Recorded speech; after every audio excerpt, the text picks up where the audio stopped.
kemungkinan pecahnya Perang Dunia Ketiga. Pidato selalu tidak pernah menyemangati rakyat dan bangsa ini atau mengangkat perbaikan untuk negara ini atau juga pembelaan ketat untuk negara ini. Selalu ditakut-takuti Indonesia akan perang. Indonesia tidak ada.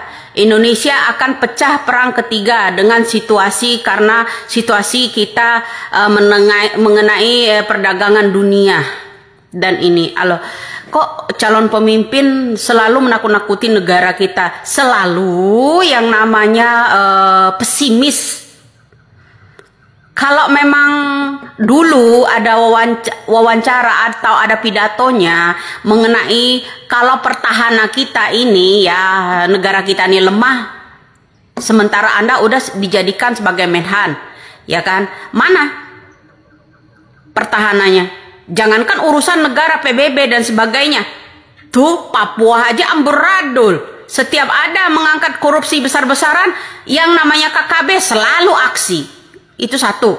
Kedua, ya dalam pembicaraan mengenai dunia, mengenai ekonomi, mengenai strategi, ini selalu dibawa-bawa akan perang. Mana untuk pembelaan rakyat? Pembelaan untuk rakyat maksudnya seperti ini, Pak. Ya kan, pembelaan untuk rakyat, beri kekuatan untuk rakyat, ya kan. Kalau misalnya ya salah satu anak-anak yang namanya anggota TNI dan segala, jangan dipersulit untuk berdidik, itu salah satunya. Apa maksudnya ini semua? Setiap ada pidato selalu diiringi untuk perang, Pak. Negara kita, negaranya sendiri aja perang. Salah satunya perang politik yang memanas, ya kan. Itu salah satunya. Itu cara solusinya seperti apa? Kejujuran, tegakkan konstitusi. Nggak akan ada perang politik seperti ini, ya toh? Itu salah satunya. Kalau negara kita selalu ditakut-takuti dengan yang namanya perang dunia ketiga akan pecah karena Indonesia sedang tidak baik-baik saja. Aduh, ini artinya Pak, kalau memang dunia lain mengamati negara kita akan ada perpecahan, akan ada perang meletusnya perang dunia ketiga, artinya ada orang Indonesia yang kerjasama dengan orang luar. Itulah namanya anti asing. Itu loh.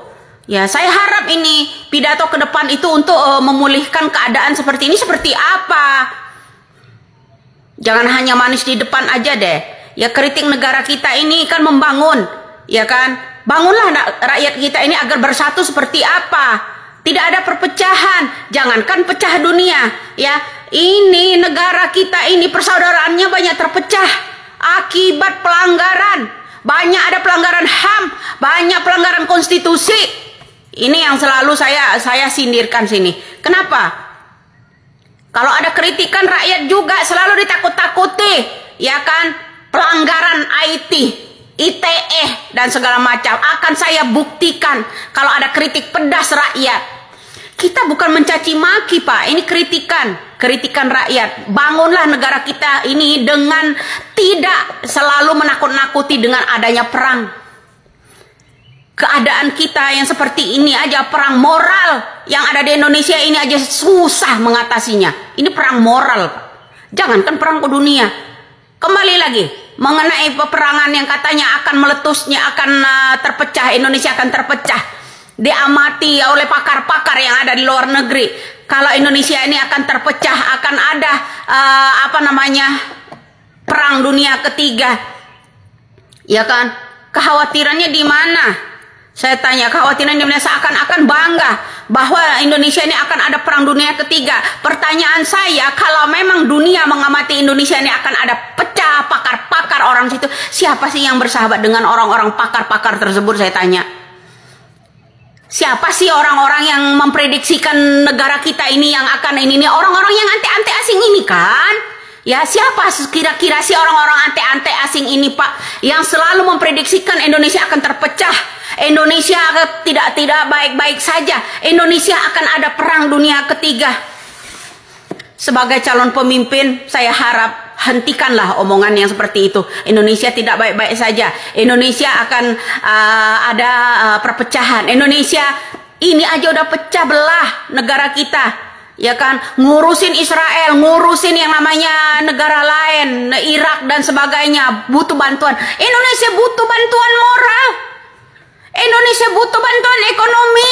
Dengan cara apa? Indonesia jangan sampai korupsi. Itu salah satu kuncinya. Kekayaan kita digarong sama orang-orang asing. Banyak itu ya. Orang-orang itu kong-kali-kong dengan asing. Apalagi kalau pidatonya selalu membawa negara kita akan perang dunia ketiga. Pakar-pakar di asing itu, di negara lain itu memprediksikan negara kita ini tidak baik-baik saja, akan ada perpecahan, akan ada perang dunia ketiga. Apa jadinya? Sekarang saya tanya kembali, siapa sih yang bekerja sama dengan orang-orang asing itu yang selalu memprediksikan negara kita ini akan hancur, yang selalu memprediksikan negara kita ini akan ada perang dunia ketiga? Siapa? Pengen tahu saya. Salam waras saja untuk NKRI ini. Pemimpin kita sedang tidak baik-baik saja ini.